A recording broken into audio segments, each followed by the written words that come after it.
윈터스쿨학원 부원장 이지선입니다. 안녕하십니까? 아, 감사합니다. 감사합니다. 오늘 첫눈이 왔는데, 네, 오늘 혹시 오시면서 또 소원을 좀 비셨는지, 저 같은 경우는 오늘 오면서 이제 윈터스쿨 아이들이 잘 마무리했으면 좋겠다, 이 생각을 좀 했었는데요. 오늘 이제 1부와 2부인데, 1부는 저희가 1시간 10분 정도 진행이 될 것 같고요. 그리고 2부는 저는 오늘 제가 아까 윈터스쿨 학생들 등록생 어머님들이 얼마나 계십니까? 여쭤봤던 이유가 뭐냐면, 오늘 혹시 그 쇼핑백에 강좌 안내문 보이십니까? 네, 강좌 안내문을 보시면 그 강좌 안내문에 아마 시간표 상담을 강부청소에서 해준다는데 중요한 거는 아버님들 시간표 상담은 그냥 여기서 짜주는 게 아닙니다. 당연히 어머님들이 오실 때 우리 아이가 예비 고1인 경우는 상하만 제대로 할 건지, 그죠? 수1까지 돌릴 건지, 아니면 우리 아이는 수투까지 할 건지, 이런 얘기를 아이랑 상의를 하셔야 돼요. 왜냐면 나중에 시간표 상담하고 나서 아이만 혼자 왔어요. 저랑 잘 짰습니다. 근데 다음날 어머니 전화 오셔서 우리 아이는 수투도 할 건데 수원도 할 건데 왜 안 넣냐, 이런 얘기도 있으세요.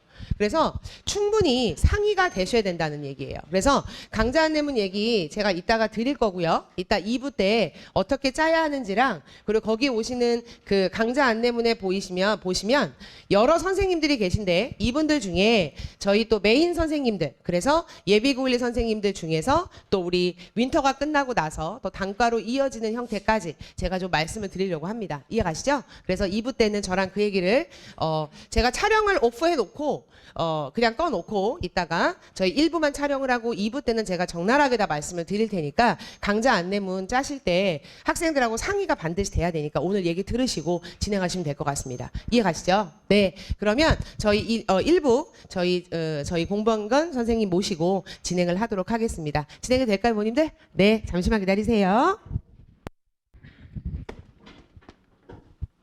네. 저희 연사님 모시겠습니다. 박수 한번 주십시오. 네. 네. 네, 안녕하세요. 저는 오늘 이제 강연을 맡게 된 전력담임 공병권이라고 하고요. 네, 자료집 보시면은 제 PPT 그대로 복사해서 넣어놨으니까 오늘 뭐 막 사진을 찍다거나 그러실 필요 없습니다. 제가 그대로 넣어놨거든요. 네, 그래서 그거 보시면 되고, 시작하기 전에 먼저 조금 호구 조사라고 해야 되나? 약간의 호구 조사를 좀 하겠습니다. 혹시 우리 애가 지금 중3이다, 이제 고1 올라간다.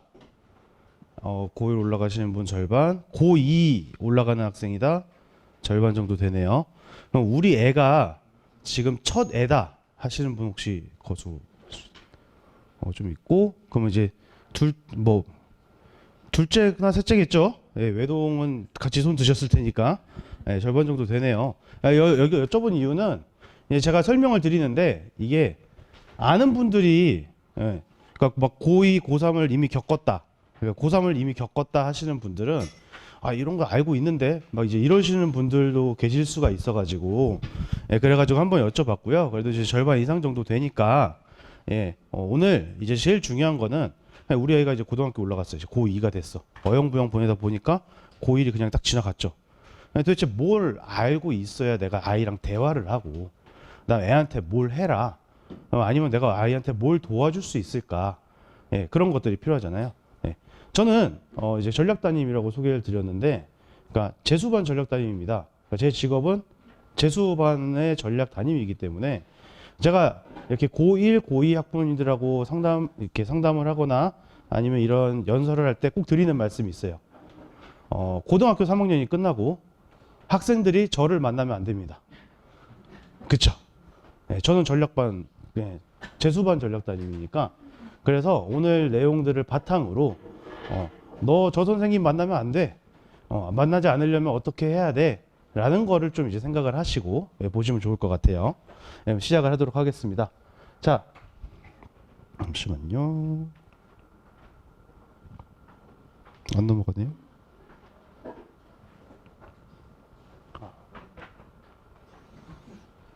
잠시만요.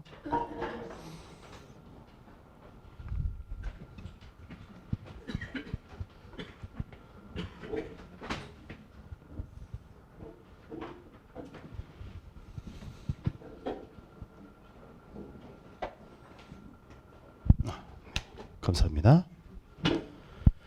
네, 그래서 제일 먼저 알아야 될 거는 점수입니다. 점수. 우리 애들 점수 가지고 얘기하는데 야 너 몇 점 맞았어? 그러면 이제 중학교 때 같은 경우에도 뭐 100점 맞으면 뭐 90점 이상 맞으면 A, 뭐 B. 그래서 그거 가지고 이제 잘 봤냐 못 봤냐 판단을 하는 건데 예. 뭐 아시는 분들이 사실 더 많으세요. 요새는 더 많기는 한데 다시 한번 설명을 드리는 건데 고등학교 책에는 이제 9등급제로 되어 있습니다. 근데 이게 원점수를 가지고 너 100점이니까 1등급, 너 100점이니까 1등급, 너 뭐 90점 맞았으니까 2등급 이렇게 가는 게 아니죠. 상대적인 평가를 가지고 하는데 이런 거죠. 등급이라고 하는 건 위에 보시면은 1등급은 4%, 2등급은 7%, 3등급은 12%, 뭐 이런 식으로 가가지고 이렇게 정규 분포를 그리게끔 세팅을 해놔요. 세팅을 해놓는데 이게 누적되죠. 그러니까 무슨 얘기예요? 4%, 11%, 23%, 40%, 60% 이런 식으로 갑니다. 우리 애가 1등급을 받았어. 근데 거기에서 수업을 듣고 있는 애들이 100명이야. 그러면은 우리 애가 몇 등 안에 든 거죠? 4등 안에 든 거예요. 예. 근데 여기서 이제 고2 어머님들이 걱정되기 시작하는 게 고2 때부터는 뭐가 있어요? 일반 선택 과목이라는 게 생기죠. 애들이 쪼개집니다. 원래 통합과학을 듣고 있던 애들이 물리를 듣고 화학을 듣고 생명을 듣고 지구과학을 듣게 돼요. 나눠지게 되죠. 근데 네 과목 다 듣는 학교도 있지만 이제 세 과목씩 보통 선택을 하죠. 예. 그렇게 듣게 되면 무슨 일이 발생해요? 수강자가 50명이 되면 1등급이 몇 명이다? 2명이다. 예. 사실 이게 제일 중요하거든요. 우리 부모님들이 등급이 되게 쉽잖아요. 이게 딱 인식되기가 쉬우니까 와가지고 야 너 몇 등급 받았어? 엄마 저 뭐 4등급 나왔어요. 그럼 이놈 새끼 공부 안 하고 뭐 했냐고. 근데 4등급을 받았는데 사실 16등일 수도 있는 거거든요. 인원이 몇 명이냐에 따라 가지고 10등 안에 들었을 수도 있어요. 특히 외고나 자사고를 혹시 보낸 부모님이 계시다면 거기는 수업이 쪼개지면 더 많이 쪼개지죠. 많이 열린단 말이죠. 그러니까 이런 게 있는 거예요. 특목고 다니는 애들이 3등급, 4등급 맞고 연대, 고대 갔대요. 그러면 그 학교가 공부를 잘하는 것도 있습니다. 그걸 부정할 수 없죠. 공부를 못하면 일단 못 가는 거니까. 근데 걔네들 3, 4등급이 일반고의 1, 2등급과 비견된다고 생각되는 가장 큰 이유는 인원수에 있어요. 심한 프랑스, 외고 같은 경우에 내가 프랑스어를 듣는데 프랑스어 듣는 애들 한 반에 4, 50명밖에 안 되죠. 근데 거기서 내가 심화를 들을 거야? 더 쪘죠. 그런 식으로 인원이 제일 중요하거든요. 그래서 등급이라고 하는 거는 그렇게 인원에 따라 가지고 내가 수업을 듣고 있는 수강자의 인원에 따라서 등급이 바뀌게 된다는 거니까 특히 고2 올라가시는 학부모님들은 이제 우리 애가 과목이 쪼개질 거야. 수원, 수투는 뭐 다 같이 문과, 이과 같이 듣겠지만 뭐 예를 들어서 확통이 하나 낀다라든지 미적이 낀다라든지 아니면은 이제 탐구 세 과목 나눠지는 거 그런 거에 따라 가지고 그래서 11월 달쯤에 그 선택을 하죠. 무슨 과목 들을지에 대해서 조사를 1학기 때 하고 2학기 때 확정 짓잖아요. 예, 고1 이제 어머니들은 그 경험을 하셨을 텐데 고2 올라가는 학부모님들은 이제 그 새로 고1 고등학교 올라가는 학부모님들도 그걸 기억하셔야 돼요. 처음에 조사를 하고요. 1학기 때 조사를 해요. 너 2학년 때 뭐 들을래? 알려줍니다. 이런 과목 있으니까 너 이 중에 뭐 들을래? 그리고 이제 1학년 2학기 때 선택을 하고 2학년 때부터 그 선택한 과목을 듣게 돼요. 근데 여기서 나는 자신 있게 우리 학교에서 10명 정도 신청할 거지만 나도 신청할 거야. 이런 애가 있으면 어떻게 해야 되겠습니까? 무조건 말리면 안 돼요. 뒤에서 말씀드릴 건데 무조건 말리는 건 안 되고 이거 네가 가고 싶어하는 전공에 정말 맞으면 도전해. 괜찮아. 이렇게 먼저 얘기해 주시면 애들 좋아하겠죠? 예. 근데 너 이거 네가 가려고 하는 학과 전공하고도 안 맞고 이걸 꼭 들을 필요가 없는데 굳이 10 몇 명이 되는 친구가 듣는다고 따라 들어야 되겠니? 이렇게 말씀을 하실 필요가 있다라는 거죠. 예. 그래서 요거 그러니까 앞으로 인원에 대한 얘기 되게 많이 할 거예요. 왜냐면 그 대학을 진학하는 거는 물론 점수 뭐 성적 이런 거 똑같다고 생각하실 수 있지만 점수가 아니라 등수예요, 등수. 내가 지원한 학교에 몇 등 안에 들어가야지 합격을 하는가. 다 그런 거거든요. 그러니까 뭐 행복은 성적순이 아니다. 뭐 옛날에 그런 영화도 있었고 그렇잖아요. 근데 대학 입학은 성적순입니다. 그래서 그 성적이 근데 상대적인 등수에 따라서 이루어진다는 거. 예. 그러면은 이 4%, 11%, 23%, 40%라고 하는 거를 그냥 원점수 기준으로 할 수 있을까요? 100점 맞은 애가 100명 중에 99명이면. 그렇죠? 그래서 이런 경우에는 전체적으로 시험을 다 본 애들의 일단 평균을 냅니다. 평균을 내고 표준 편차라는 걸 구해요. 평균에서 얼마나 떨어져 있지? 예를 들어서 평균이 50점이고 우리 애가 100점을 맞았어요. 그러면은 지금 50칸 정도 떨어져 있는 거잖아요. 그렇죠? 근데 이제 동점자에 따라서 50칸이 안 될 수도 있죠.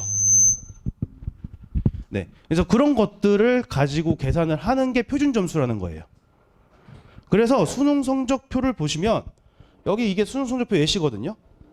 예. 여기에는 원점수가 기재되지 않습니다. 내가 몇 점을 맞았는지 몰라요. 그러니까 저는 이제 재수반이니까 애들이 수능을 이제 막 보고 성적표를 이제 막 걷어요. 그러면 얘가 실제로 몇 점을 맞았는지 뭘 맞고 뭘 틀렸는지는 몰라요. 그냥 평균색에서 표준 점수가 몇 점이냐. 그러니까 그런 얘기 들어보셨을 거예요. 지금 막 수능 끝났으니까 올해는 국어가 굉장히 어려웠다. 표준 점수 최고 표준 점수가 150점이 나왔다. 그런 얘기 아마 들어보셨을 건데 그럼 도대체 150점이 뭐가 어렵다라는 거지? 그러실 수 있잖아요. 그거예요. 100점이 평균이에요. 100점.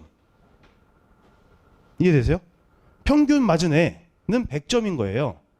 그러면 이 100점 그 평균으로부터 만점이 얼마나 멀리 떨어져 있냐예요. 요 계산식이 이렇게 돼 있으니까. 이해되시나요? 네. 그러니까 150이다, 130이다. 요거는 100점부터 평균부터 100점까지 50칸이 있다. 130점이면요 30칸이 있다. 그럼 뭐가 더 어렵다고 판단하겠어요? 네, 150 칸수가 더 벌어지면 이제 어려운 거잖아요. 네, 그래서 이게 어려운 시험이었다가 되는 거예요. 네. 실제로 작년 국어 최고 표점은 131점이었습니다. 올해는 150점이에요. 그렇죠? 그러니까 매해 그 정도 동향은 보실 수 있어야 된다는 거예요. 150점이 뭐가 어려운 거지? 그렇죠? 그래서 표준 점수라 이런 거. 그래서 수능 성적표 같은 경우에는 국어랑 수학은 평균이 100점입니다. 표준 점수가. 표준 점수가 100점이고요. 그 다음에 탐구는 50점이 평균입니다. 그러니까 이거죠. 지금 표준 점수가 137점이에요. 근데 이제 최고 표점을 모르는 상태에서 그냥 보면은 야 이거 뭔데 137점 맞아왔어? 이거 200점 만점 아니야? 이러시면 안 된다는 거죠. 네. 여기도 마찬가지죠. 야 왜 국어 수학에 비해서 반밖에 못 맞았어? 이게 아니라 50점이 평균인 거고.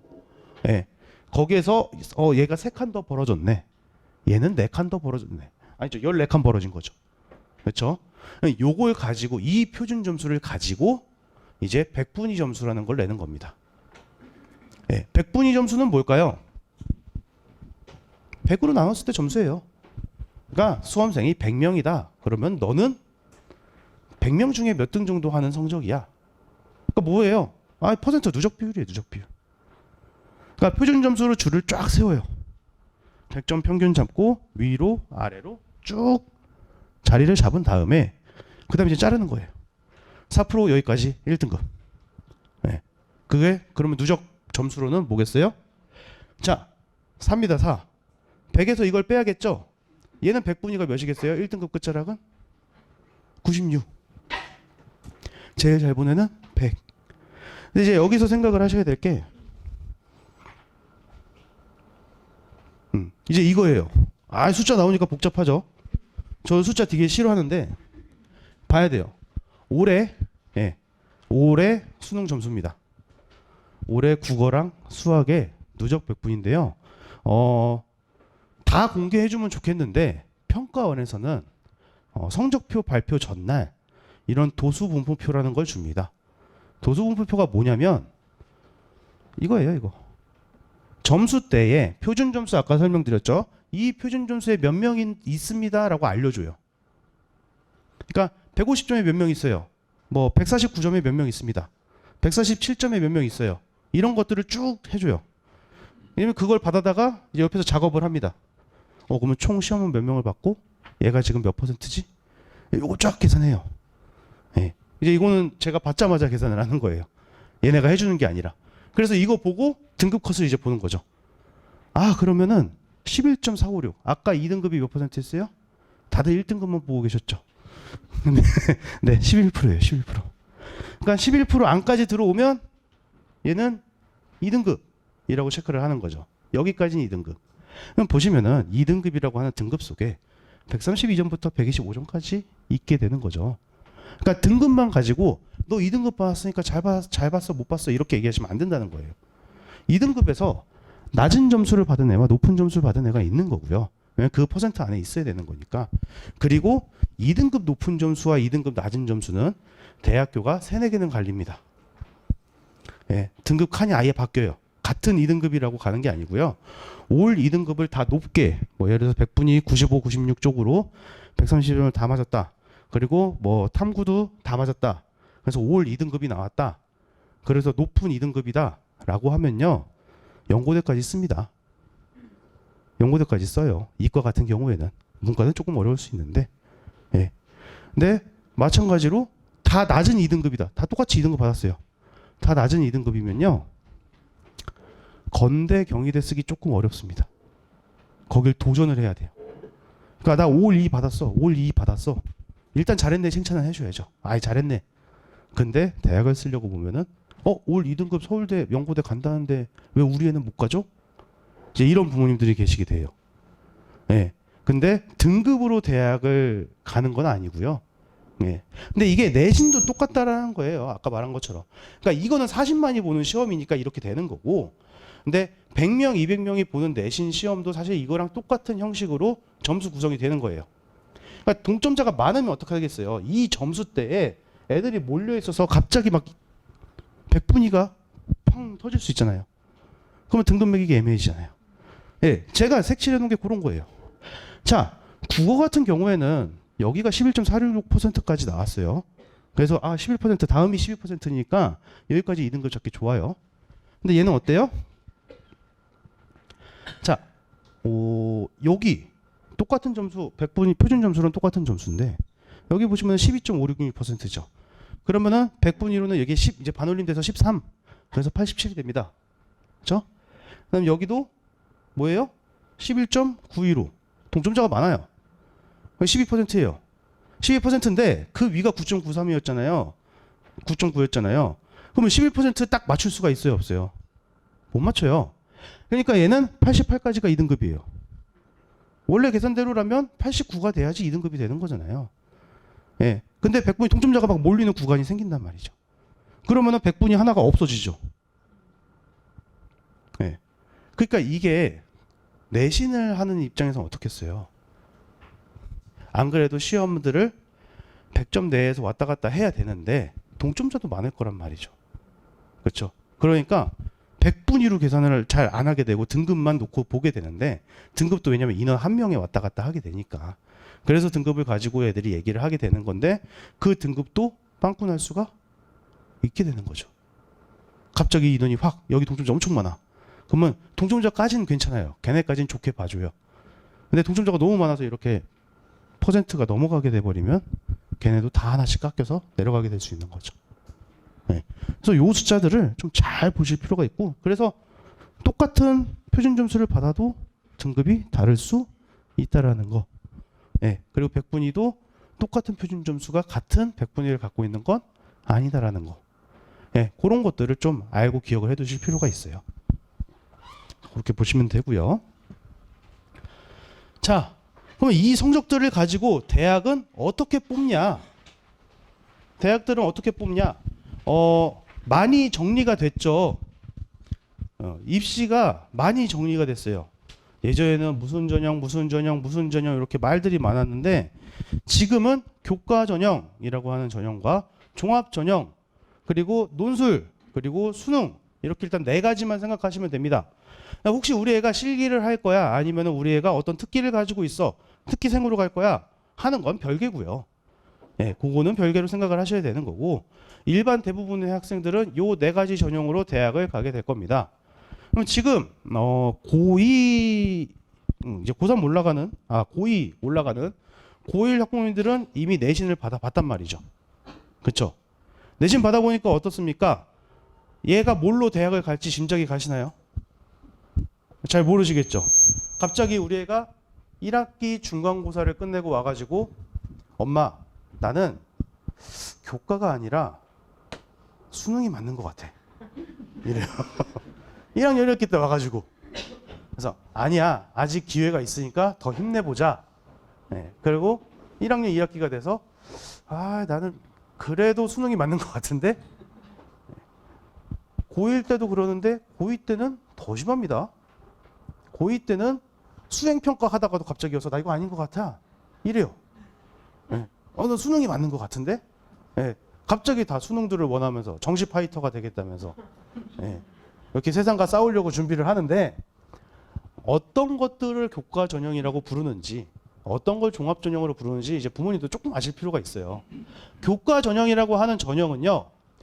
너네 내신 등급 냈잖아. 나 딴 거 안 봐. 등급만 볼 거야. 하는 전형이에요. 근데 그거를 교과를 50% 이상 반영하겠다고 하는 전형들은 다 교과 전형입니다. 무슨 얘기냐면 나는 교과 70을 보고 면접 30을 볼 거야. 교과 전형입니다. 나는 교과를 70, 80을 보고 그 다음에 서류 20 볼 거야. 그러면 교과 전형이에요. 그러니까 교과 전형이니까 무조건 내신 볼 거야.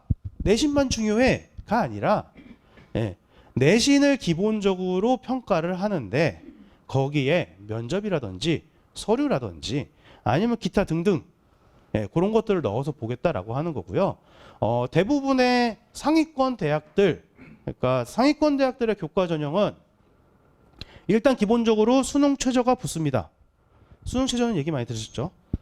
수능 최저 뭐 2개 합 몇, 아니면 3개 합 몇, 이런 거를 이제 맞추라고 요구를 하기 때문에 우리는 교과 전형으로 대학을 갈 거야 하는 친구들은 어떻게 해야 돼요? 내신 잘 따야 되고요. 수능까지 준비해야 됩니다. 그렇죠? 네. 여기 보시면은 그냥 간단하게 적었어요. 일단 정량 평가 무조건 숫자. 그러니까 이걸 쓰려고 하면은 내가 특목고를 갔어요. 외고를 갔어요. 아니면 내신이 빡세다고 하는 뭐 자사고를 갔어요. 거기가 왜 빡센지도 이따 말씀드릴 거예요. 뒤에 말씀드릴 건데 그런 데는 쓸 수 있겠습니까? 못 써요. 그러니까 못 쓴다는 아니에요. 못 쓰면 못 쓴다는 아닌데 자기가 노력한 거에 비해서 낮은 학교 써야 돼요. 그렇죠? 그게 더 정확한 표현이죠. 진짜 막 내신 힘든 데서 엄청 고생해가지고 내신 땄는데 그래가지고 한 3등급 나온 거죠. 쓰면은 3등급 정도면은 일단 서울에 못 씁니다. 교과 전형에서는 서울 내 쓰기 어려워요. 그러니까 그런 거니까 어쨌건 이렇게 보고 비교과 보는 데도 있어요. 우린 서류 볼 거야. 교과 전형 하는데 교과 80에 서류 20 볼 거야. 그 얘기는 무슨 얘기예요? 전공도 맞춰야 돼요. 그렇죠? 물론 일부 학교이기 때문에 뭐 크게 신경 쓰지 않을 수도 있죠. 난 그 학교 안 쓸 거야. 너네가 날 안 뽑아주는 게 아니라 내가 선택해서 안 쓰는 거야. 서울대? 갈 수 있지. 근데 내가 안 쓰는 것 뿐이지. 이렇게 되는 거죠. 그 다음에 일부 면접 논술. 면접 논술 같은 경우에는 교과 전형은 조금 면접인데 대부분 논술은 안 보고요. 근데 대부분 면접이 좀 없어지는 추세예요. 그냥 수능하고 교과 정도로만 보겠다 하는 게 교과 전형이라고 보시면 되고 그래서 교과 전형에 원래 최저가 없었는데 연세대 하는 데 같은 경우 최저가 생기고요. 이거는 내년이니까 그냥 가볍게 보시면 됩니다. 그리고 정성평가라고 하는 거를 그러니까 서류도 볼 거야 라고 하는 데가 이렇게 생기고요. 그다음 면접은 연세대 폐지되고 이화여대 같은 경우에 면접까지 본 다음에 원서 지원한 애들 다 면접 본 다음에 그 다음에 한꺼번에 면접 성적이랑 교과 성적 합쳐가지고 애들을 뽑을 거야 였는데 그게 일단 성적 보고 5배수를 뽑은 다음에 걔네들만 면접 볼 거야로 바뀐 거예요. 그게 이제 단계별이에요. 그러니까 이것도 있어요. 단계별로 뽑는지 한꺼번에 뽑는지도 꽤 다른 결과들을 내거든요. 그러니까 그런 변화들이 있는 거. 그러니까 제가 그냥 내년에 변화되는 걸 그냥 가볍게 써드린 거고 이런 걸 봐야 된다라는 거를 중점적으로 생각하시면 될 것 같아요. 네, 그다음 이제 학종입니다. 학종 같은 경우에는 성적 보나요? 경향성 봅니다. 성적 봅니다. 얘가 올라가고 있는지, 얘가 우리 학과를 지원하는 데 있어서 경쟁력이 있는지. 너 우리 거 와서 배울 수 있어? 한마디로 그거 물어보는 거거든요. 뭐 내가 우주 천문학과 이쪽을 지망하고 싶어요. 근데 나는 고등학교 때 지구과학을 들은 적이 없어. 말이 안 되잖아요. 네, 건축학과 가고 싶다. 근데 나는 수학 물리가 5등급이야. 네, 안 된다라는 거죠. 그래서 그런 경향성 정도는 보는 거니까. 근데 완전히 성적으로, 그러니까 이 학종을 보시는 분들이 애들도 마찬가지고 학종이 교과보다 성적대가 낮게 형성됩니다. 입결 자체가 낮게 보여요. 그러니까 아까 거기에 하나 추가되는 거예요. 1학년 1학기가 끝나고 난 교과가 아니라 종합을 쓸 거야로 바뀌는 거예요. 뭘 해야 될지 모른 채. 네. 근데 이제 그렇게 진행이 되면은 안 되는 거고. 자, 학종은 여러분들, 어머님들, 부모님들이 생각하는 말 그대로 수시의 근본이에요. 뭐냐면은 비교과 활동 열심히 해야 되고 교과 성적 챙겨야 되고. 그렇죠? 그게 학종입니다. 그러니까 교과 전형에서 서류를 보는 학교도 있지만 활동 막 엄청나게 빡세게 해야 됩니까? 교과 전형으로 진학할 거라면 안 해도 돼요. 근데 종합 전형을 생각한다면 해야 돼요. 근데 종합 전형을 생각하게 되는 계기가 대부분 1학년 1학기 2학기 성적이 떨어지면이라는 거예요. 내가 이미 어떤 전공을 할지를 생각하고 거기에 맞춰서 활동을 해야 되는 게 종합 전형인데 대부분 성적이 떨어지고 나서 성적 조금 종합 전형은 성적이 낮아도 들어가네 라는 생각으로 접근을 하게 된다는 거예요. 그러니까 준비를 1학년을 지금 못하게 되는 거잖아요. 네. 그러니까 이게 낭패인 거거든요. 네. 그래서 학종은 다 봅니다. 면접 서류 있는데, 그러니까 서류만 보는 데도 있고요. 면접 보는 데도 있고요. 그 다음에 뭐 비교과 활동이나 교과 내신 다 봐요. 근데 그게 이제 경향성을 파악하는 정도로 어떤 역량들이 있는지 서류를 보고 판단하겠다가 학생부 종합 전형이라고 보시면 되고요. 그리고 일부 대학은 최저가 있습니다. 네, 일부 대학은 최저가 있어요. 그 다음에 이제 이거는 좀 현역이기보다는 재수생들의 마지막 보루 논술 전형도 있어요. 그러니까 이게 왜 마지막 보루냐면은 내신 반영합니다. 안 하는 거 아니에요. 근데 대부분 내신 반영 폐지하고 있고요. 그냥 논술만 보면 된다. 이제 이러고 있어요. 논술하고 최저만 맞추면 합격이에요. 재수생들은 어차피 수능 공부해야 되거든요. 애들 수능 공부하러 온 거지. 재수하러 와가지고 뭐 내신을 바꿀 수가 없잖아요. 네, 그래서 수능 공부하러 온 거니까 아 그래 너 최저 맞추고 그 다음에 어차피 논술 문제라고 하는 것도 교과 과정의 심화 과정이니까 논술도 같이 해서 수시라도 논술이라도 쓰자. 왜 수시라도 논술이라도 쓰자라는 말을 할까요? 재수생들한테. 수시 6장이 아깝기도 하고요.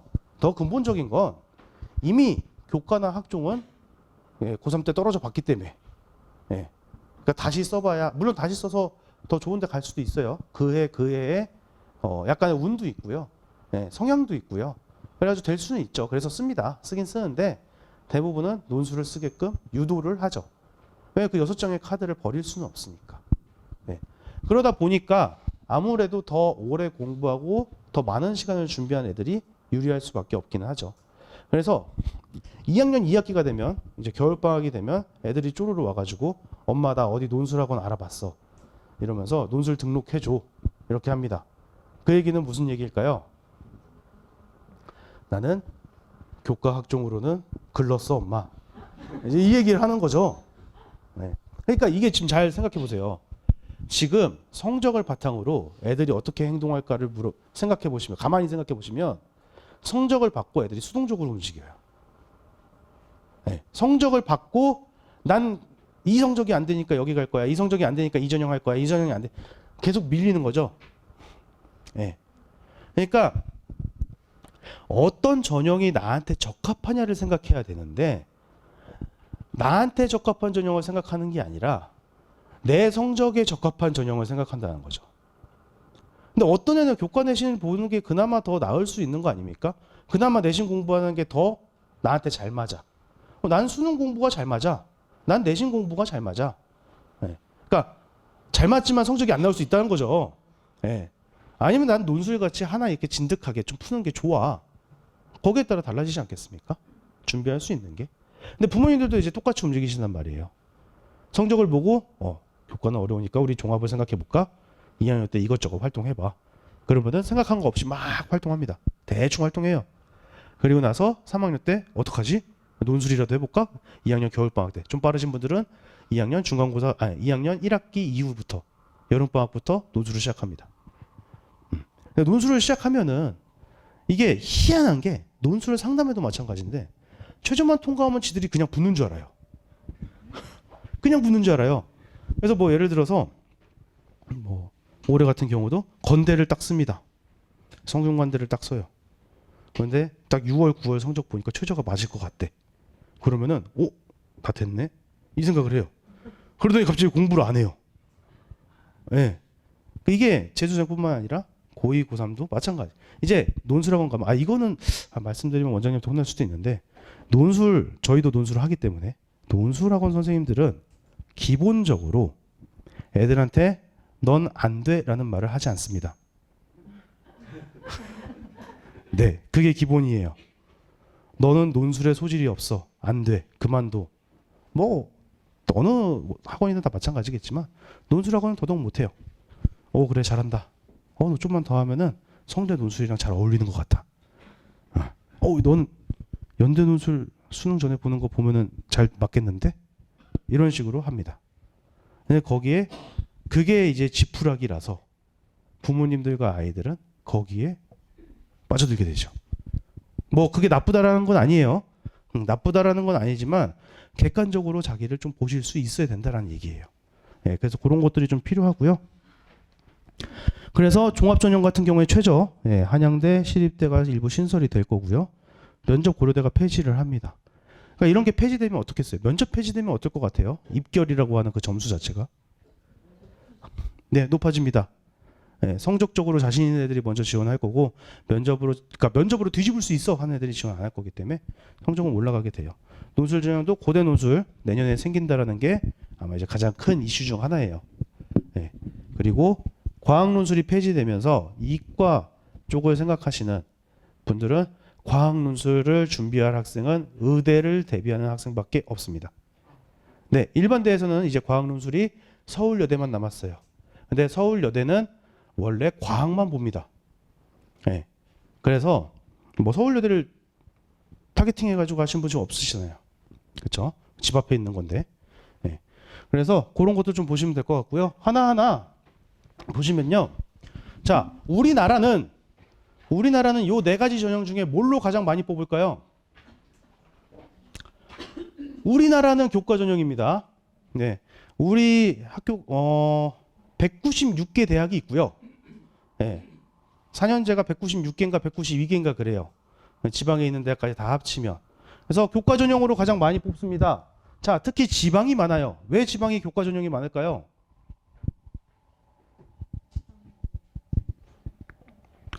빨아들여야 돼요. 빨아들여야 돼. 얘네들 뺏기면 안 된단 말이에요.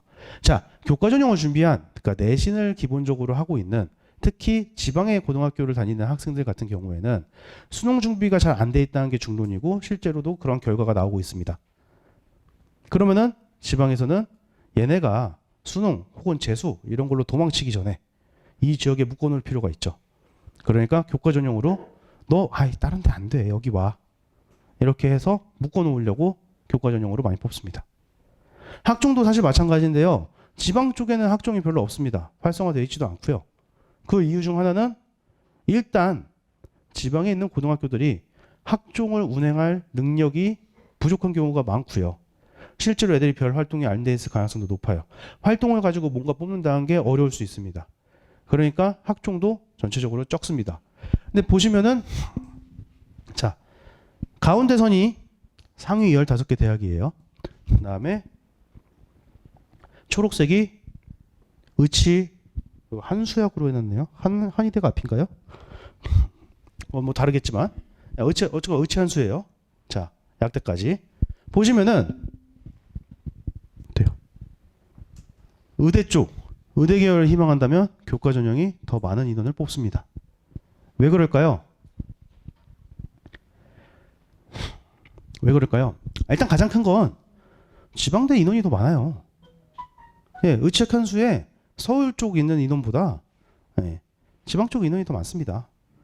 지방대는 아까 말씀드린 대로 전체적으로 다른 일반 학과들 같은 경우에는 어찌됐건 교과로 뽑아놔야 된단 말이에요.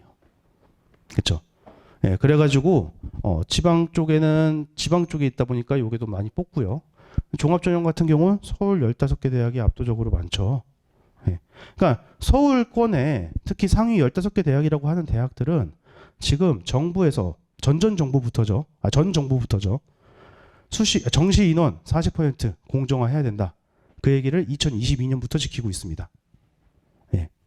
그러면 거기에서 그걸 지키기 위해서 교과 전형을 줄여놨어요. 교과 인원을 정시로 돌렸단 말이죠. 예. 그 다음에 학종으로는 여전히 유지를 하고 있어요. 그러니까 중요한 포인트는 여전히 비슷한 수준으로 유지하고 있다는 거예요.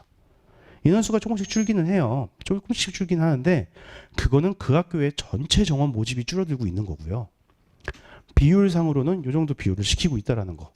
그러니까 여기에 맞춰서 우리 애가 뭘 준비해야 되냐. 그거를 생각해 보실 필요가 있는 거죠. 네, 그 정도로. 우리 애 의대 할 거야. 그럼 뭐 해야 돼요? 교과 수능 두 가지 보고 가셔야 되는 거예요. 어차피 의대는 뭐 3합 4, 3합 5 등급으로 그렇게 나오기 때문에 다 1등급 받고 하나 2등급 정도? 뭐 그 정도 맞아야지 이제 지원이 가능해요. 교과도. 그러니까 의대 쪽을 희망한다라고 한다면은 교과 수능을 기본으로 내신 챙기고 수능 준비까지 해야 된다라는 게 기본이라는 거. 학종으로 쓰기엔 너무 어렵다라는 거. 사실 그렇잖아요. 내가 지금 고등학교 다니고 있어요. 뭐 어머님들 아버님들. 의사가 되기 위한 학생부 활동을 뭘 해야 된다고 생각하십니까? 실험. 학교에서 어떤 실험을 할 수 있을까요? 개구리 해부한 거 적어야 되나요? 뭐 그럴 수도 있겠지만 그 어떤 의도를 가지고 한 거라면 학교에서 지원도 그렇게 들어가지 않을 거고. 그렇죠? 그러니까 학종으로 못 쓴다는 아닌데 학종으로 지원하기 어렵다라는 거예요.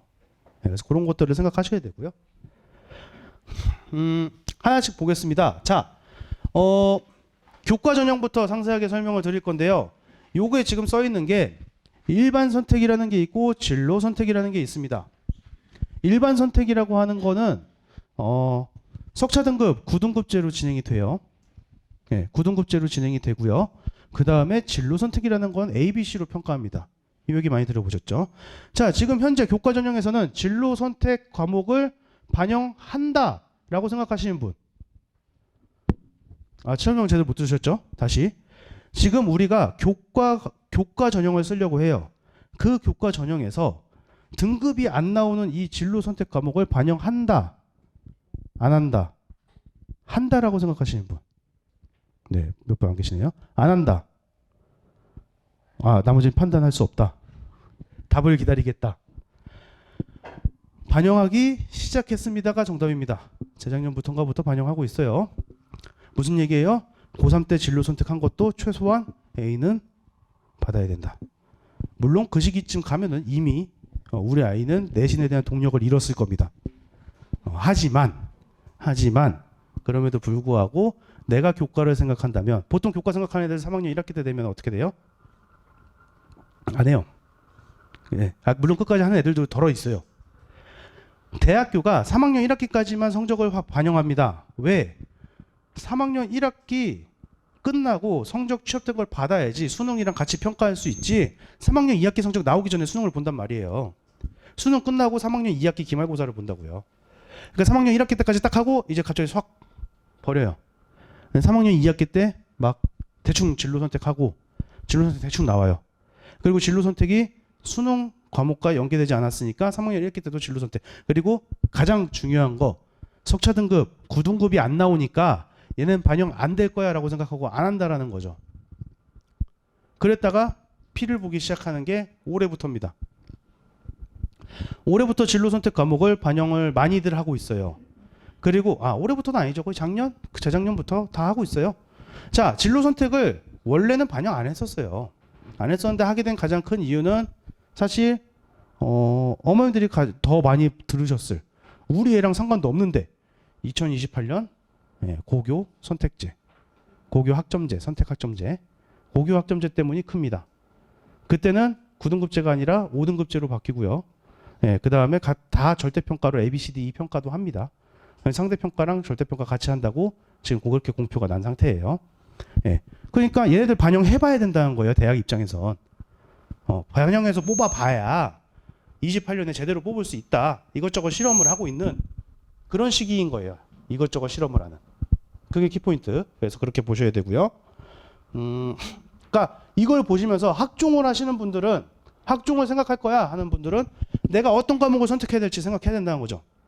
근데 그건 학교마다 어떤 걸 2학년 때 하고 어떤 걸 3학년 때 할지는 달라요. 예. 그러니까 그 교육 과정을 미리 사실 여러분들이 입학하실 때 다 받았을 겁니다. 고등학교 입학 자료에 줍니다. 1학년 때는 뭐 열 거고 2학년 때 뭐 열 거고 3학년 때 뭐 열 거다 줍니다. 하지만 대부분 잃어버리셨겠죠? 예, 학교 홈페이지 가서 다시 한번 확인하시거나 담임 선생님한테 요청을 하셔서 미리 보셔야 돼요. 그래야지 우리 애가 어떤 걸 가지고 지원을 하지 이걸 머릿속에 그려보실 수가 있어요. 예. 그리고 어떤 과목이 더 잘 나올까? 어떻게 세팅해야지 그나마 성적이 잘 나올 수 있을까? 교과를 생각한다면 예, 그런 것들을 생각하셔야 됩니다. 그러니까 중요한 건 그거예요. 진로 선택에 힘 빼지 말아라. 그러니까 힘 빼고 안 하지 말아라. 힘 빼라가 이게 대충 골라라가 아니라 예, 힘 빼지 말고 신중하게 진로 선택도 신중하게 골라야 된다라는 게 핵심이고요. 종합은 뭐 이런 식으로 저도 이거 어디서 퍼오긴 했는데요. 네, 관심 분야 정하고 좋아하고 좋아하는, 그러니까 여기서 지금 잘하고 좋아할 과목 선택하기로 적혀 있잖아요. 자리 앞에 있는 거를 명심하셔야 됩니다. 네, 그냥 좋아하는 과목 선택이 아니고요.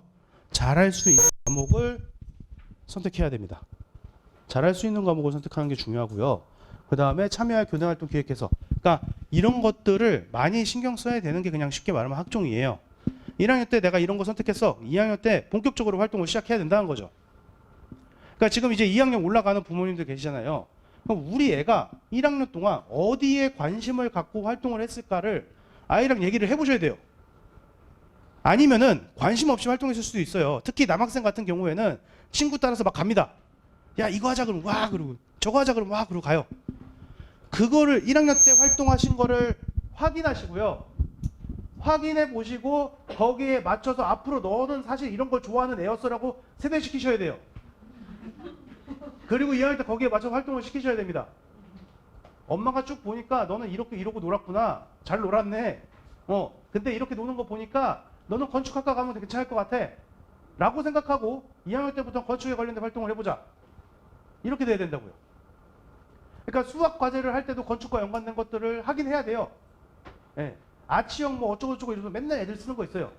아치형 나오면은 아치형 가지고 뭐 원의 방정식 어쩌고저쩌고 하면서 맨날 똑같은 거 내요. 당연히 똑같은 거 내면 안 되죠. 예. 자기 진짜 관심 있는 거 해야죠. 근데 어쨌든 그런 게 나오는 거고요. 여기서도 더 줄여서, 그러니까 1학년, 여기 중요한 게 이거예요. 1학년 참여 활동에 느낀 점에서 소재 뽑아서 2학년 때 구체하게 그런 거란 말이에요. 그러니까 1학년 때는 특별하게 전공 없어도 돼요. 안 정해져 있어도 돼요. 내가 이것저것 활동해 봤는데 요런 전공으로 하면 괜찮을 것 같아. 그럼 나는 거기에 맞춰서 좀 더 알아볼까? 라는 느낌이 돼야 된다는 거죠. 그게 3학년 진로 선택까지 이어져야 된다는 얘기예요. 네. 그래서 그 정도 학종을 준비하신다면은 사실 학교 생활 굉장히 바빠야 되고요. 실제로 학종으로 막 의대를 간다거나 상위권 대학 가는 친구들은요. 그 학생을 그 고등학교 선생님들이 걔를 그러니까 모르는 선생님이 없어야 돼요. 다 알아야 돼요. 완전 인싸여야 돼요. 인싸. 네. 인싸면서 성적도 어느 정도 나와야 돼요. 그러니까 그런 애들이 학종에 유리한 학생들입니다. 뒤에 가서 다시 한번 말씀을 드릴게요. 그래서 예전에는 학업 역량, 전공력, 적합성, 인성, 발전 가능성 이런 식으로 뭐 나눠서 봤는데 이제 학교들도 노하우가 쌓였어요. 지금 학종이 생긴 지 몇 년 된 것 같으세요? 한 2008년부터 시작했거든요. 15년 됐어요. 15년. 대학들도 데이터 쌓일 만큼 쌓였습니다. 네. 이것저것 막 보는 게 아니고요. 아예 나 이런 거 볼 거야 라고 정해져 있어요. 네. 세 가지로 나눠서 볼 거고요. 자, 학업 역량 같은 경우에는 당연히 학업 성취도예요. 근데 여기서 말하는 성취도가 나 몇 등 했네. 뭐 사실 그건데 네, 그건 아니라고 얘기합니다. 그건 아니고 그건 아니고 네가 뭐 물리학과 가고 싶어. 아니 너무 이과 쪽만 했네요. 경제학과 가고 싶어. 자, 여기서 퀴즈 내면 됩니다. 자, 경제학과 가고 싶어요. 경제 수업을 들어야 되나요? 안 들어야 되나요? 들어야 됩니다. 학교에 경제 수업 개설을 못 해요. 경제 선생님이 없어서. 어떻게 해야 될까요? 웅성웅성 하시죠? 네. 동아리 만들어서. 네. 아니면은 내가 그런 쪽 책을 읽고 있어. 라는 거를 수학 시간 때 보여줘야죠. 네. 아니면 사회 시간에 보여줘야죠. 사회문화 수업을 들으면서도 거기서 어떤 리포트, 보고서를 작성하는데 경제와 관련된 것들을 조사해서 했다라는 걸 보여줘야죠. 우리 학교에는 경제 수업이 없다라고 하는 건 그 대학도 압니다. 그러니까 그걸로 끝나는 게 아니라 없으니까 안 했어 이러면 수동적인 학생이잖아요. 이러면 인싸가 되지 못해요. 학종은 인싸가 돼야 된다니까요. 야, 너 경제 좋아한다며 모아서 동아리 만들어요. 그리고 그 활동 해야죠. 그리고 어떤 보고서를 제출할 때 난 경제 쪽에 관심이 있으니까 이번에 뭐 환율 변화에 따라서 뭐 우리 동네 부동산 값이 어떻게 되는가 이런 거 조사하고 건대 부동산학과 가고 그러죠. 그런 식으로 자기가 뭘 해야 될지를 했는데 학교에 없으면 적극적으로 해야 되는 게 학생부 종합이라는 거예요. 그래서 그런 것들, 그런 성실성, 규칙 준수, 협업, 소통 능력 그런 거 종합적으로 보는 거죠. 그래서 뭐 그런 게 제일 좋아요. 학교에 없으면 이거 없으니까 못해 이게 아니라 없지만 내가 이렇게까지 해봤다. 그러면 정말 높은 점수 받습니다. 학종에서는 그게 정말 높은 점수를 받아요. 그래서 그런 인싸가 필요합니다. 논술은 그냥 보고만 넘어갈게요. 이런 게 있다. 여기 이제 수리논술 과학시험에서 연세대 서울이 없어질 거예요. 그냥 논술이라고 하는 게 그냥 문제 풀면 끝이 아니구나만 아시면 돼요. 지금 이게 논술이 어느 학교가 이게 있고 이걸 아실 필요 없고요. 논술이라는 게 그냥 뭐 글 나오고 쓰는 거 아니었어? 가 아니라 이공계 계열은 수리 논술이라는 건 뭐 수학 문제를 푸는 겁니다. 근데 그 수학 문제를 푸는 것도 수리 문제만 나올 거냐, 국가형 논술이라고 해가지고 국어랑 같이 낼 거냐, 아니면은 뭐 언어 논술만 보는 데도 있냐, 과학 논술 보는 데도 그런 거예요. 그리고 수리 논술은 나중에 가시면은 수원수투만 시험범위냐, 수원수투 미적만 시험범위냐, 수원수투 미적 기하가 시험범위냐, 수원수투 미적 기하 확통이 시험범위냐 다 다릅니다. 다 달라요. 그래서 그냥 그런 게 있구나만 알아두시고요. 학교들이 좀 많이 본다. 그 정도만 알고 계시면 돼요. 지금 현 상태에서 저는 절대 논술을 생각하라고 말씀드리지 않습니다. 지금은 교과 학종에 우선을 하면서 가셔야 될 때고요. 그래서 수능은 자, 우리 중3에서 이제 고1 올라가는 학부모님들은 더더욱 저를 만날 수 없죠. 저를 만나면 안 된다가 아니라 만날 수 없습니다. 왜? 2018에는 수능이 이렇게 바뀌니까. 그 변경사항을 올려놓은 거고요. 근데 그것보다 더 중요한 건 아직 현행이죠. 그럼 우리 애가 화작을 잘해, 엄매를 잘해? 내가 수능을 이제 생각해야 돼. 근데 학교에서 3학년 1학기가 됐는데, 왜냐면 3학년 1학기쯤 돼야지 이제 수능 해야겠다 생각이 들 테니까 3학년 1학기가 됐는데 학교에 엄매 수업이 없어요. 화작 수업이 없어요. 2학년 때 이미 했어요. 그러면 걔네들은 3학년 때 다른 수업을 들으면서 이걸 준비해야겠죠. 수능을 하면서. 그러니까 아이들이 곧 3학년 때 어떻게 해요? 학교 안 나가. 나 집에서 공부할래. 독서실 갈래. 특히 수능 생각하는 친구들. 무슨 소리야? 너는 고1, 고2도 학교를 잘 안 나갔잖아. 이놈의 자식아. 이렇게 되는데. 왜냐면 그때 수능을 생각한다는 것 자체가 그렇게 되는데. 그렇게 되는데 공통도. 근데 이제 이게 딱 하나만 생각하시면 됩니다. 내년부터 확통 그리고 사회탐구를 선택을 해도 이공계 지원을 할 수 있습니다. 특히 상위권 대학들은 다 그 선택, 원래는 미적기하 중에 하나 선택을 하고 과탐만 해야지 볼 수 있는 학교들이 더 많았어요. 그게 폐지가 됐어요. 근데 또 어머니도 여기서 속으시면 안 되는 게 이공계를 지원할 수 있다 그랬지 걔네들을 대우한다고 해주진 않았습니다. 대부분 과학탐구 쪽에 가산점을 주거나 수학, 미적이나 기하를 선택한 애들한테 가산점을 줍니다. 그러니까 물론 지금은 문이과, 사실 문이과라는 표현을 쓰면 안 돼요. 통합됐는지 지금 꽤 됐거든요. 근데 올해 같은 경우에 미적 최고 표점이요 148점이 나왔어요. 근데 확통 최고 표점은 137점입니다. 미적에서 만점 받은 애랑 확통에서 만점 받은 애는 확통에 아무리 만점을 받아도 미적 만점 받은 애랑 대결할 수가 없어요. 올해 특별히 차이가 더 많이 났어요. 네, 미적이 굉장히 어려웠거든요. 그래서 그런 것들까지 봐야 되는 게 수능이고, 네, 그런 것들을 생각해야 되고 그냥 이런 식으로 치면 된다. 근데 제가 여기서 사실 이걸 보여드리면서 드리고 싶었던 말씀, 제일 중요한 건 이거예요. 이 선택 과목들, 공통 과목들 고등학교 과정에서 몇 학년 때 배웁니까? 네, 2학년 때부터 시작입니다. 고2를 맞이하시는 학부모님들, 학생들은 내가 수능을 준비하건 안 하건 고2 내신만큼은 완벽하게 공부해야 됩니다.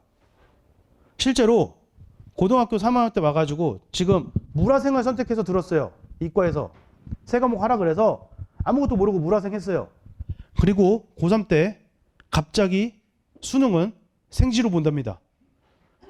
지구 가기 쉽대 엄마. 물리 화학 해보니까 안 되겠어.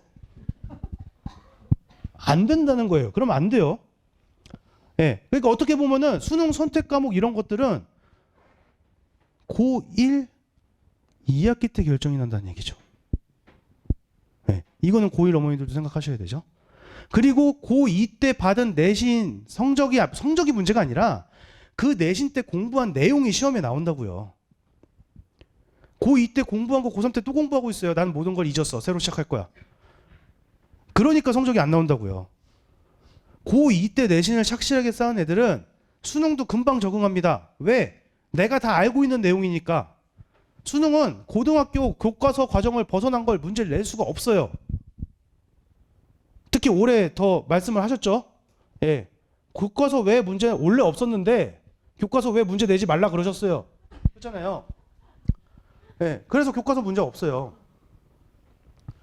근데 고2 때 배운단 말이에요. 근데 내가 고2 때 지금 안 하고 있다가 이제 와서 고3 돼가지고 수능 준비하다 치고 다시 봐. 사실 시간상 말이 안 되잖아요. 그래서 고2 내신은 정말 중요합니다. 잘 따고 못 따고를 떠나서 성적은 못 딸 수 있어요. 전 그렇게 생각합니다. 근데 최소한 거기는 내용은 다 알고 가야 된다는 얘기죠. 네, 그 부분에 대해서 생각하셔야 되고요. 결론은 다 해라죠. 지금 고민할 데가 없다. 고민할 필요가 없다. 너 왜 지금 뭐 내신 하겠다고 뭐 수능 안 해? 아니 내신이 수능인데 뭘 그걸 고민하고 있니? 네, 그 내용이에요. 다 해야 됩니다. 다 생각하고 준비하셔야 되고요. 네, 그렇게 보시면 되고요. 자, 그래서 입시라고 하는 게 요건 간단하게 넘어갈게요. 지금 여러분들하고 크게 관련이 없고 이전에 어떻게 변했냐인 건데 이게 변할 때마다 입시하는 사람들은 지형이 많이 바뀌어요. 네. 예를 들어서 자, 생기부 기재 축소, 학생부 블라인드 되면서 무슨 일이 벌어졌을까요? 네, 놀랍게도 아무 일도 벌어지지 않았습니다. 아무 일도 대학교는 원래 저렇게 뽑고 있었어요. 근데 이제 애들이 변한 거 있죠. 애들이 학교에서 활동을 덜 해요. 이 전까지는 엄청 막 뛰어다니고 뭐 나 봉사활동도 챙겨야 돼, 나 진로활동도 챙겨야 돼 이러면서 엄청 막 활발하게 했었는데 그게 좀 줄었어요. 네. 애들은 변했죠. 다른 건 변한 게 없는데. 그리고 통합형 수능을 저 때부터 시행을 했고요. 약학 모집을 하기 시작했죠. 자, 약학 모집을 시작했다는 게 뭐가 중요할까요? 상위권 애들이 갈 대학이 더 생겼다. 사실 이렇게 해석을 하는 게 정상적이지만 저처럼 조금 비정상으로 해석하는 학생들은 우리 하위권 애들이 올라갈 대학이 더 많아졌다. 등수로 뽑아내니까. 그렇죠? 위에 애들이 갈 데가 많다는 건 중하위권 아이들도 갈 데가 많다는 거예요. 그 얘기는 또 무슨 얘기예요? 이과생들이 늘어나겠다. 이때는 문이과 통합을 시작하긴 했지만 아니면은 이제 문과 보고 이과로 지원하는 놈들이 생기겠다. 근데 성적표를 딱 받아보니까 이과 애들이 표준 점수가 다 높게 나왔어요. 그러니까 이과 애들이 다 문과로 가버리는, 대학을 한 단계라도 올리겠다 이러면서 그런 일이 발생하기도 했죠. 네. 그 다음에 2023학년도에는 최저가 완화되고 논술이 증가했습니다. 이 얘기는 무슨 뜻이냐면 대학들이 수능 최저도 못 믿겠다. 수능 최저가 좀 부정확한 것 같다. 이기도 하면서 논술 반영 100 학교가 증가했다는 얘기는 우리는 내신 못 믿겠다. 논술 100이면 충분히 좋은 학생 뽑을 수 있어. 우리 학교 자체 고사로. 그러니까 자체 고사가 증가했다라는 걸로 받아들이시면 됩니다. 논술 조금 증가했다고, 논술 100 증가했다고. 사실 이건 재수생만 좋아요. 어차피 우리 친구들은 내신 반영 안 되는 대학들 써야 되거든요. 그러다 보니까 크게 그렇고 자소서 완화됐다. 활동이 더 줄고 나 이제 봐서 자소서 안 써도 되는 거야? 라는 이제 기대들이 생기기 시작한 거죠. 근데 자소서가 이제 폐지됐잖아요. 자소서가 폐지돼서 우리 아이들한테 나쁜 점이 뭘까요? 좋은 점은 수시 원서 쓸 때 편하다예요. 그때 고생 안 해도 돼. 근데 나쁜 점은 뭘까요? 자기 변호를 할 수 있는 거리가 없습니다. 그러니까 내가 A라는 전공을 하려다가 B라는 전공을 하고 싶어서 바꿨어. 근데 대학에서는 생기부를 보고 그거를 본인들이 유추를 해내야 돼요. 내 의도와 다르게 유추가 되면은 나는 떨어집니다. 그래서 면접 배수를 좀 늘리긴 해요. 원래 3배수였는데 4배수까지 뽑고 막 이렇게 하긴 하는데 대학도. 근데 그걸 떠나서 나를 변호할 시간이 별로 없기 때문에 1학년 때부터 전공이 정해지고 거기에 맞춰서 활동하는 게 더 중요해진 거죠. 그러니까 생기부를 읽었을 때 정말 잘된 생기부는 얘가 무슨 생각을 가지고 이런 활동을 했는지가 그려져요. 그러니까 어머님들도 아이들의 생기부를 받아보시면서 그려지는지 확인하셔야 돼요. 근데 머릿속에 천방지축의 아이가 그려지고 있다. 이제 그런 경우에는 조금 한 군데 길을 잡아주실 필요도 사실 있죠. 그렇게 보시면 되고요. 여전히 논술 증가합니다. 그렇죠? 내년 같은 경우에 고대에 늘어나잖아요. 선택 과목 필수 반영 폐지되니까 요거는 좀 지켜보실. 그래서 이게 좀 크거든요. 정말 문과 애들이 이과 쓸까? 근데 다행히 여기 계신 어머니들은 그걸 고민하실 필요가 없어요. 왜? 이런 말씀드리면 좀 죄송할 수 있지만 내년 애들이 먼저 경험할 거니까. 내년 애들이 먼저 경험할 거니까. 통합형 때도 마찬가지였어요. 그러니까 누군가는 맨 앞장을 서가지고 맞는 애들이 있는 거고, 근데 지금 여기 오신 고1, 고2는 사실 앞장서서 맞을 건 하나도 없어요. 앞장서서 맞을 건 하나도 없고 앞에 애들이 어떻게 맞아왔는지를 보시면 되는 거니까 그냥 좀 편하게 보셔도 될 것 같아요. 그래서 이 결과 이렇게 볼 거고, 의대 증설은 솔직히 저 못 믿겠습니다. 증설된다 확인은 하고 있지만 된다고 해도 아까 보셨으면 교과 전형하고 수능이 있잖아요. 교과 전형 쪽은 교과 쪽으로만 늘릴 수도 있죠. 수능은 안 늘어날 수도 있어요. 인원을 적게 늘린다고 한다면. 인원을 많이 늘린다고 하면은 그러면 또 수능과 교과 어느 쪽에 비중을 줄 거야? 그러면 지역 의대 살려야 되니까 교과 쪽 비중 많이 줘. 이렇게 되면은 교과 컷은 내려가겠죠. 교과 컷은 내려가는데 수능은 별반 차이가 없을 수도 있어요. 그러니까 무조건 컷이 내려가고, 근데 이제 애들은 의대 증설 하면 역시 수능이 늘어나겠지 하면서 재수생이 엄청 들어올 거라는 거죠. 나도 의대? 이러면서. 그럼 재수생이랑 경쟁을 해야 되는 게 더 심화되는 거고, 그게 증설이 되면 나 작년에 위에 형들 때문에 밀렸어. 그러면서 나도 그러면서 얘네 애들 또 들어가죠. 언제까지 들어간다? 27년까지. 28년에 못 들어가죠. 28년에 못 들어가죠. 재수생 비율은 좀 눈여겨 보셔야 됩니다. 실제로 의대 증설이 된다면. 그래서 자원자인데 2026년에 인구가 늘어났네요. 지금 중3이 맞죠? 요때가 고3인 거 맞죠? 그러니까 보세요. 인원이 계속 줄고 있다는 얘기 우리 많이 듣잖아요. 근데 황금 돼지띠는 인구가 좀 많다면서요. 황금 돼지띠 맞춰서 날려고 했어. 근데 인구가 좀 늘어나. 근데 인구가 줄어들면은 대학 가기 쉬운 게 맞나요? 여기 대학 정원 49만 이것도 줄고 있어요. 이거 2018년 자료라서 그런데 줄고 있습니다. 근데 그대로 간다 치더라도 대학 정원은 이 정도인데 인구가 계속 줄고 있으니까 대학 가기 편하다. 막 기사 이렇게 돼요. 대학 가기 편합니까? 아니에요. 왜? 우리가 갈 대학은 변함이 없어요. 우리가 가고 싶어 하는 대학은 변함이 전혀 없어요. 그렇기 때문에 이거는 그리고 수도권 대학들은 정원 감소하면서 같이 감소해요. 더 빡세질 수도 있죠. 더 빡세지는 두 번째 이유는 인구 감소가 영향을 미칩니다. 왜? 100명이 하면 1등급이 4명인데 50명이면 1등급은 2명이니까 오히려 등급 따기가 어려워지니까 수시 같은 거 지원하기가 어려워지겠죠. 네. 그래서 그런 것들도 생각하셔야 되고요. 재수생 비율 그래서 보여드리는데 34.1% 언제 이런 비율을 했어요? 아마 부모님들 시대지 않을까 싶은데요. 네. 95년, 96년에 왜 재수생이 많았죠?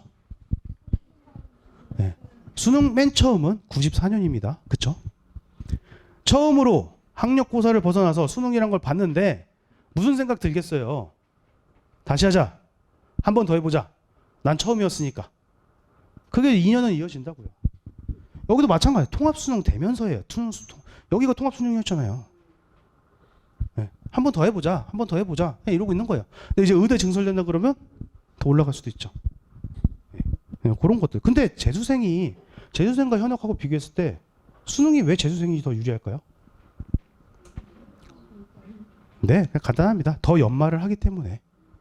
그렇다고 현역이 재수생보다 공부 못하냐? 그것도 아니죠. 그냥 시간의 차이인 것뿐이죠. 그냥 허송세월 하는 애들도 솔직히 뭐 재수반 담임으로서 많고요. 정말 노력하는 애들도 있고 정말 노력해도 현역보다 점수 안 나오는 애들도 많습니다.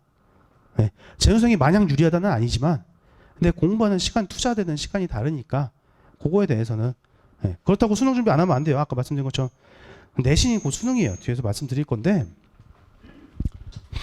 아까 말씀드렸죠. 요거는 빨리빨리 넘어갈게요. 자, 고등학교 2학년, 3학년 때 대부분 수강합니다. 그 얘기는 아까도 말씀드렸지만 내가 수능으로 대학을 갈 거야 라고 생각하는 애들도 그러니까 나 내신 안 할 거야 하면은 이런 말씀 드리겠습니다. 꿀밤 한 발씩 날려줘야 돼요. 고등학교 2학년 때 나는 이미 수능을 갈 거야 생각하는 애들 있잖아요. 엄마 난 제 1학년 성적을 보니까 전학을 가거나 아니면 수능을 해야 될 것 같아. 아니면 학교 자퇴해야 될 것 같아. 요새 이런 애들도 많단 말이에요. 근데 자퇴하면 어떻게 되는지 아세요? 이거 따로 공부해야 되잖아요. 수능 이거 따로 공부해야 되거든요. 근데 이거 언제 배운다고요? 고2. 네. 고2 때 학교에서 배우는 걸 학교에서 굉장히 저렴하게 가르쳐주고 있는 걸 네, 잘 가르쳐주고 있는 걸 왜 비싼 돈 주고 학원에서 다시 배워? 이거예요. 물론 학원에서 보충해야죠. 당연히 보충해야죠. 네. 근데 학교에서 가르쳐주는 개념들을 어떤 개념들이 있고 이 개념들이 이게 무슨 말을 하는 건지 알아야 되잖아요. 그러기 위해서 2학년 때 공부를 하는 게 굉장히 중요합니다. 그러니까 고1, 2, 3 중에 수능에 가장 큰 영향을 미치는 학년은 고3이 아니라 고2예요. 고2 때 제대로 공부가 되면 고3은 그거 가지고 올라가는 거고 수능을 보는 거예요. 그래서 이게 제일 중요합니다. 공부 습관 잡는 것도 고2 때 잡히는 거고요. 그 다음에 내가 수능을 보기 위한 기초 지식을 쌓는 것도 고2 때 쌓는 거예요. 이거를 명심하셔야 돼요. 그러면 지금 제가 재수반 애들 상담을 해도 마찬가지예요. 너 고3 때 공부했어? 고3 때 나름 다 했대요. 근데 왜 성적이 이래? 그러면은 너 고2 때 뭐 했어? 100이면 100 놀았습니다. 고2 때는 아직 나는 수능을 볼 건데 고2는 뭐니까? 아직 1년이나 남았으니까. 네, 그러면 안 된다는 거죠. 네, 그게 제일 중요한 포인트가 되고요. 그러니까 결국 내신 이퀄 수능입니다. 네. 내신 그래도 내가 성적은 안 나오더라도 잘 알고 가야 돼. 이게 중요해요. 성적이 안 나오니까 공부 안 할 거야가 아니라 성적이 안 나와도 내가 여기는 잘 알고 가야지 그 뒤를 생각할 수 있어가 정말 중요해요. 아이들을 설득할 때 그렇게 설득하셔야 됩니다. 물론 그렇게 설득해도 안 들어먹죠. 근데 그렇다 하더라도 안 들어먹는다고 가만히 있을 수는 없잖아요. 그렇죠? 네, 이런 거. 근데 변경되면은 고1이 통합사회, 통합과학이 중요해지니까 물론 지금 계신 분들이 해당되는 얘기는 아니지만 고1도 중요해진다는 거 그렇게 되는 거고요. 요거는 내신에 관련된 얘기인데요. 숫자 또 많이 나오니까 복잡하잖아요. 이것만 보세요. 제가 응용 표시해놓은 거.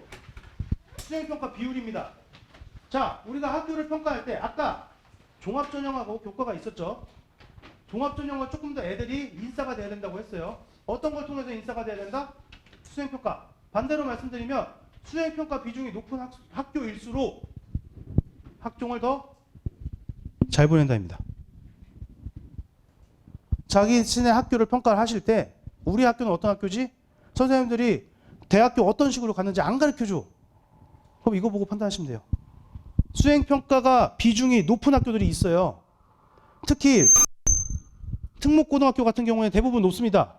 저기 명덕외고, 저기 멀리 있는 강서구의 명덕외고는 수행평가가 70%예요. 그러면 걔네는 지필고사를 잘 봐도 수행평가, 물론 수행평가 대부분 만점 줘요. 네, 대부분 활동을 많이 시키면서 대부분 만점 주는데, 그러니까 걔네는 평균이 몇 점이 나와요? 걔네 평균 80점대입니다. 왜 70점을 다 받고 가니까. 그렇죠? 지필고사를 아무리 잘 봐도 그런 학교들은 네, 지필고사만으로 성적이 막 벌어지지 않는다는 거죠. 네. 그래서 제가 평균하고 표준편차 얘기를 드렸잖아요. 네. 그걸로 표준 점수를 낸다고. 그걸로 100분위를 내고 그걸로 등급을 내는 거라고. 그래서 평균이랑 표준편차를 보시는 게 중요해요. 근데 각 학교를 보시면은 그냥 예시만 들게요. 자, 대진고 같은 경우에 국어가 표준편차가 한 15, 17 이래요. 근데 영어는 23, 22 이래요. 이게 뭘 뜻하는 건지만 아시면 되는데 뭘 뜻하는 걸까요? 아까 편차가 벌어진다는 거. 애들 잘하고 못하고가 양극화되어 있다는 거. 그러면 거기에서 우리 애가 어떤 포지션을 가지고 있는지 그거를 판단을 하시는 게 중요하겠죠. 근데 이렇게 표준편차가 작다는 얘기는 뭐예요? 두 가지로 해석하셔야 돼요. 사실 선생님들이 시험 문제 다 알려주고 시험을 본다. 아니면 얘네들이 수준이 높다. 수준이 높으려면 이런 말하기 그렇지만 평균이 조금 더 높았어야 되지 않나 싶기도 하고요. 그러니까 다 알려줘도 안 하는 애들 있잖아요. 다 알려줘도 안 하는 애들이 있으니까 이렇게 벌어진다라고 하는 거는 그럼 요걸 보면 남학생들이 확실히 좀 영어를 안 하네요. 남학교 여학고인데. 그리고 고3 때 보면 평균 다 떨어지죠. 나는 이제 정시 파이터야. 고3 때 평균이 떨어지는 이유는 그거 하나입니다. 나는 이제 정시 파이터가 될 거야. 그거 하나니까 그냥 요런 것들, 그러니까 이게 학교 알림이라고 하는 사이트에 다 있거든요. 그러니까 지금 다니고 있는 학교들을 한 번씩 보시는 거예요. 물론 다 이렇게 어머님들이 찾기 힘드실 수 있지만 이런 것들 다 보여주니까 한 번씩 보시고, 여기는 국어 문제를 진짜 막 이상하게 내. 평균이 막 40점이고 표준 편차가 막 20이 넘어. 그러면은 대비를 하셔야죠. 아, 이 학교 도대체 문제를 어떻게 내길래 선생님들이 애한테 안 가르쳐 주나? 예전에 제가 이 학원에 있기 전에 목동에 있었거든요.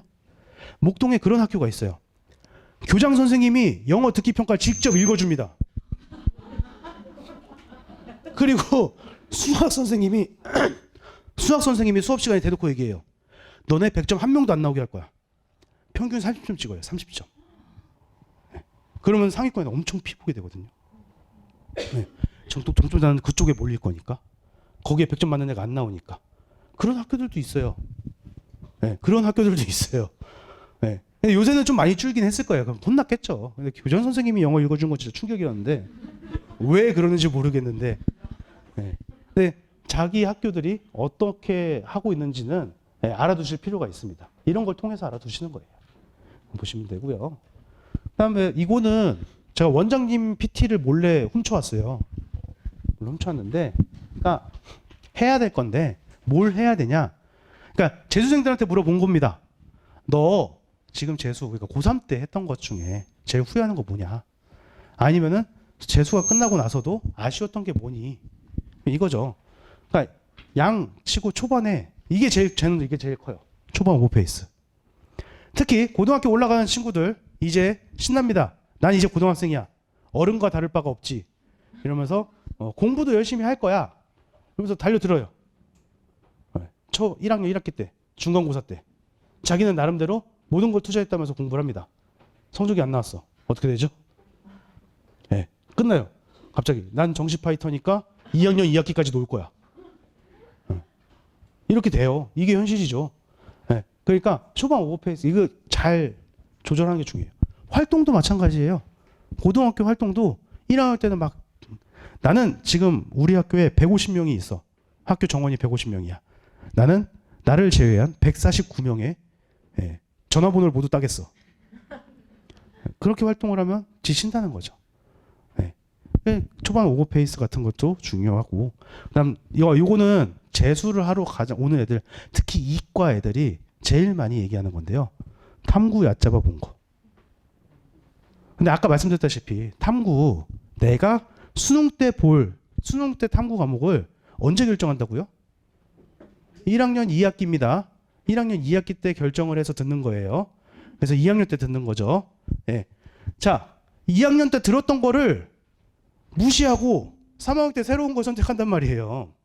나는 할 수 있어 이러면서. 근데 국어, 수학, 영어 하느라고 여기에 손도 못 대요. 탐구 얕잡아 본 거.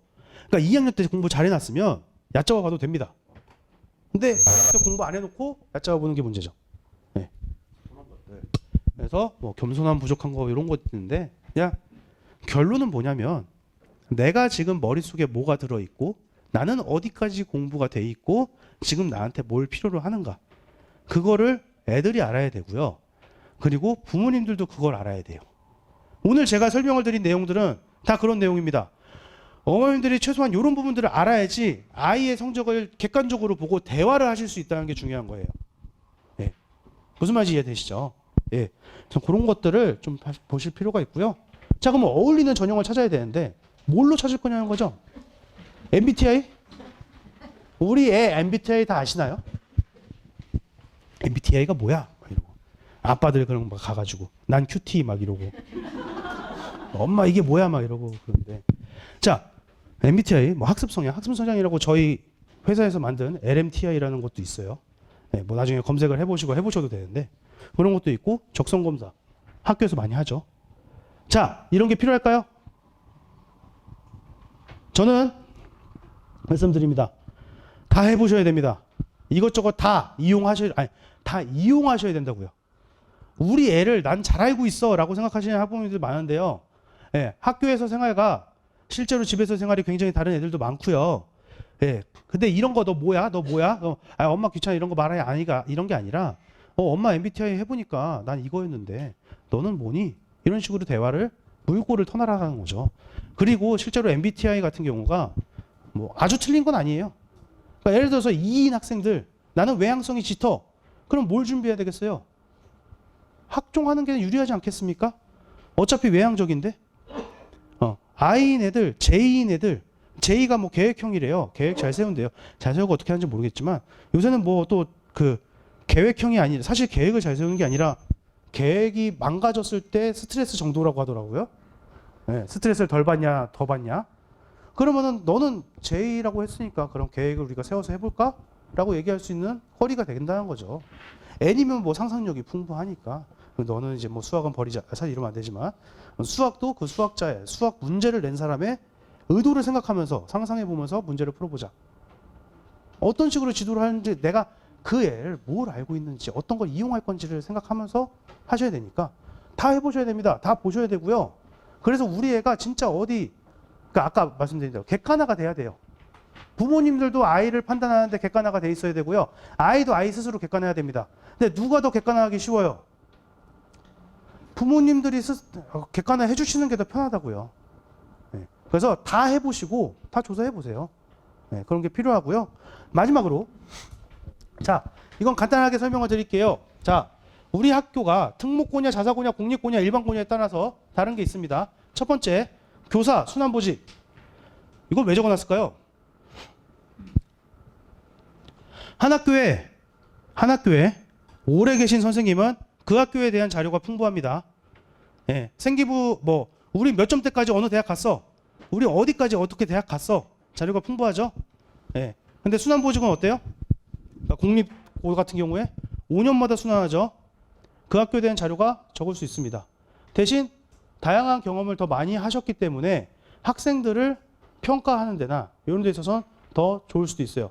근데 이거는 제가 학교를 깔려고 까는 게 아니라 순환보직 안 하는 사립고의 가장 큰 문제인데, 오래된 연차를 가지신 선생님들은 생기부 되게 대충 적어주시는 경우가 많아요. 그러니까 가급적이면 위 선배들의 생기부를 구하실 수 있으면 구해서 보시고 이건 어떤 선생님들이 체크하셔가지고, 그러니까 그 선생님을 까라가 아니에요. 우리는 선생님들하고 굉장히 친하게 지내야 됩니다. 예. 특히 아이들은 선생님들을 다 존경하고 따를 수 있어야 돼요. 그래야지 잘 써줄 가능성이 높으니까. 이게 뭐 이기적이라 생각될 수도 있지만, 예. 다 잘 따라야 됩니다. 근데 생기부를 잘 안 써주는 선생님이 있다고 해서 그 선생님을 피하라가 아니라요. 그 과목 말고 잘 써주는 선생님 수업을 조금 더 활동적으로 활동하라는 얘기죠. 잘 안 써주시는 선생님한테 내가 아무리 활동적이면 잘 적어주냐고요. 근데 그거 가지고 따지는 게 아니라, 따지면 서로에게 상처가 될 뿐이니까 활동을 잘 적어주는 선생님이 어느 선생님인지 파악하고 거기에 더 매진을 하라는 얘기죠. 우리의 자원은 한정적이니까. 그런 의미에서 말씀을 드리는 겁니다. 예, 이거 오해하시면 안 돼요. 어디 가셔가지고 지금 교사 선생님들 잘 안 적어준다고 뭐라 그래. 그러는 학원이야. 이러시면 안 돼요. 예. 그 다음에 인원수. 인원수는 아까 말했듯이 제일 중요한 건 등급입니다. 근데 이것도 있어요. 인원수가 적은 고등학교들은 애들하고 선생님 사이가 좋습니다. 인원이 아무래도 적으니까. 그럼 학생부는 어디가 더 잘 적어줄 가능성이 높죠? 인원 적은 학교. 하나고 정원 몇 명인지 아세요? 하나고 잘 보내잖아요. 종합으로. 네, 한 해 150입니다. 150. 그리고 걔네는 과목이 2학년 때 한 20개 열려요. 그러니까 내신 따기 당연히 어렵죠. 20개를 150명이 20개를 나눠서 듣는다고만 생각을 해도 사실 20개 이상 열려요. 그리고 고등학교 과정이랑 관련 없는 것들도 막 열려요. 막 걔네 막 뭐였더라? 경제학 원론인가 막 이런 것도 열고요. 예, 막 이상한 거 엽니다. 그러니까 선생님들하고 마주치는 학생 수가 적으니까 걔네 학종을 잘 적어줄 수밖에 없어요. 예, 그런 차이들. 근데 우리 학교가 지금 인원이 많아. 그러면 일단 기본적으로 생각해야 될 거. 내가 이런 표현 써서 죄송하지만 얘네들을 짓밟고 올라갈 거야. 그래서 내신을 잘 따야지. 그렇게 세팅이 돼야죠. 인원수가 많은 학교라면. 인원수가 적은 학교라면 선생님들하고 두루두루 친하게 지내면서 종합전형을 노려봐야지. 이런 것들 그걸 파악하셔야 되고. 그다음 세부 특히 요건 말씀드린 거예요. 수행평가 누가 더 잘 적어주나. 수행평가 대충 하는 학교도 많아요. 그러니까 그걸로 평가하시면 돼요. 수행평가 과제를 봤는데 뭐 그냥 책 읽고 독후감 쓰래. 잘 안 적어줄 가능성이 높죠. 근데 이것저것 발표해서 네가 자유적으로 찾아가지고 발표해 하는 선생님들은 그래도 잘 적어줄 가능성이 높죠.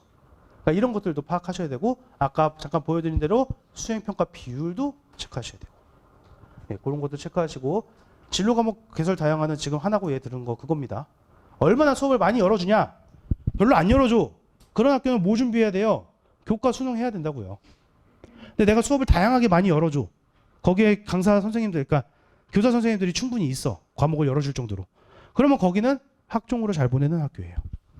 그러니까 우리 애가 다니는 학교가 어떤 게 유리한 건지도 파악하시고, 그게 우리 애의 유리함과 맞춰지는지까지 파악하시고, 그런 식으로 하셔야 된다라는 거. 예. 그래서 네, 요것도 그건데요. 아까 그냥 제가 쭉 말씀드린 거 그거죠. 우물쭈물하다가 고등학교 아직 중간고사야, 희망이 있죠. 근데 학생부 종합이야, 교과는 안 돼. 갑자기 이럽니다. 네. 그 다음에 수능까지 450일 남았대요. 이런 거 왜 세고 있는지 모르겠는데, 그리고 수능이래. 계속 수능이래. 그러다가 나 논술 최저라도 맞춰야 되나? 뭐 논술이라도 가야 되나? 마지막에 이런다는 거죠. 그러니까 이렇게 수동적으로 움직이시면 안 돼요. 네. 입시는 능동적으로 움직이고 능동적으로 캐치를 하셔야 되는데, 그러려면 제가 제일 좋아하는 한자 성어가 이겁니다. 다 읽으실 수 있으시겠죠? 네. 지피지기면 백전백승입니다. 우리 애를 잘 알고, 우리 애가 정복해야 될 과목, 우리 애가 어떤 대학을 할 때 대학 입시는 뭘 봐야 되는지, 기본적으로 성적을 가지고 얘기할 때 뭘 알고 얘기해야 되는지, 그렇잖아요. 내가 성적을 볼 줄 모르는데 무슨 아이랑 무슨 얘기를 하겠습니까? 그래서 오늘 이런 걸 통해서 사실 제가 가장 드리고 싶은 말씀은, 애들하고 대화를 하실 때 이런 것들을 알고 있는 척 하셔라. 네. 그것만으로도 어머님들의 말이 신뢰도가 굉장히 높아집니다. 네. 근데 이거를 난 이런 거 알고 있으니까 너 이거 해, 이게 아니라 내가 얘기 들어보니까 이런 게 있던데 너는 어떠니? 네, 이런 대화들 나누시면서, 네, 마지막으로 처음 했던 말 다시 한번 들려드리겠습니다. 저는 재수반 담임입니다. 네, 2년 뒤 3년 뒤에 저를 안 보셔야 됩니다. 예, 그렇게 잘 대인 마무리하시고 좋은 결과 있었으면 좋겠습니다. 네, 오늘 여기까지 하도록 하겠습니다. 감사합니다.